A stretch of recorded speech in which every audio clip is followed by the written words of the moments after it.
In the existing legal system, we see two primary actors at play: the prosecutor and the defense attorney. Their roles are adversarial, locked in a combative dance with one another.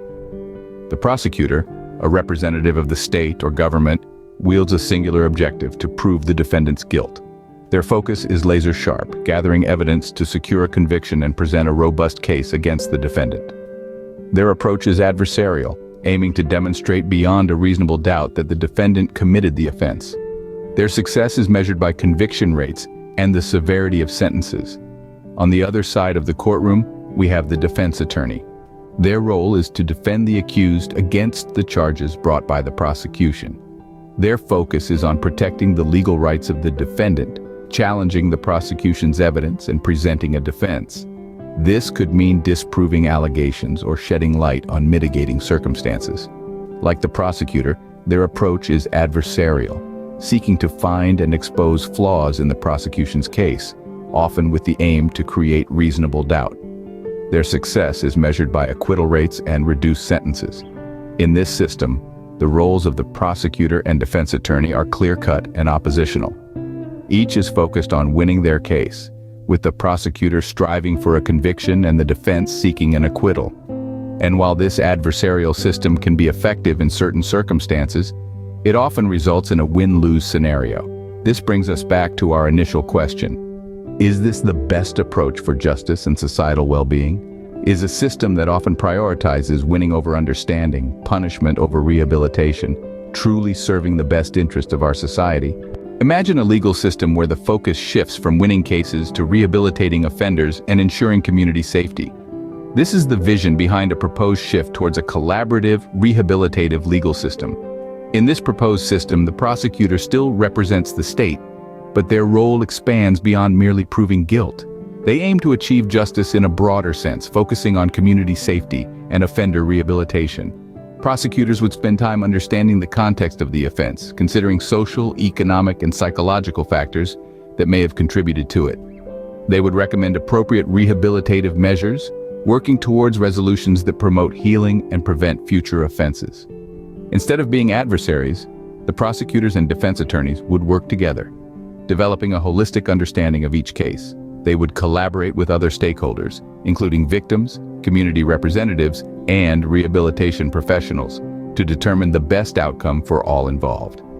Success would no longer be measured solely by conviction or acquittal rates, but by effective rehabilitation, reduced recidivism, victim satisfaction, and overall community safety. Similarly, the role of the defense attorney would evolve. While still advocating for the defendant, they would also focus on facilitating rehabilitation and reintegration.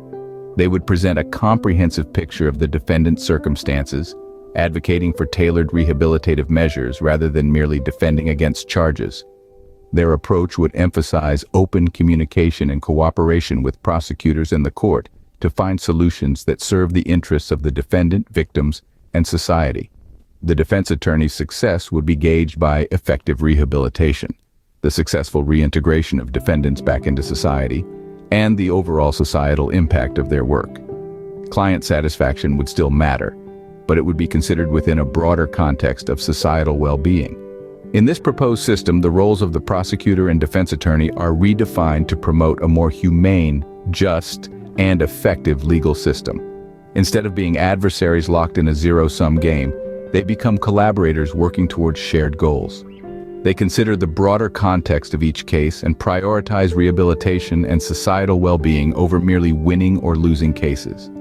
So what are the key changes in this proposed legal system? Let's summarize. The most noteworthy change is the shift from an adversarial to a collaborative stance. In this new system, prosecutors and defense attorneys are no longer opponents but partners in seeking justice. They work together to understand the broader context of each case, including societal and personal factors contributing to criminal behavior. Another fundamental change is the focus on rehabilitation. The roles of both the prosecutor and defense attorney are redefined to prioritize rehabilitation and societal well-being rather than merely winning the case. They strive to present a comprehensive picture of the offender's circumstances, and advocate for tailored rehabilitative measures. Lastly, the proposed system increases community and victim involvement in pursuit of outcomes that are restorative and satisfactory to all parties. This novel approach seeks not only to address individual cases, but also to foster long-term societal well-being and safety.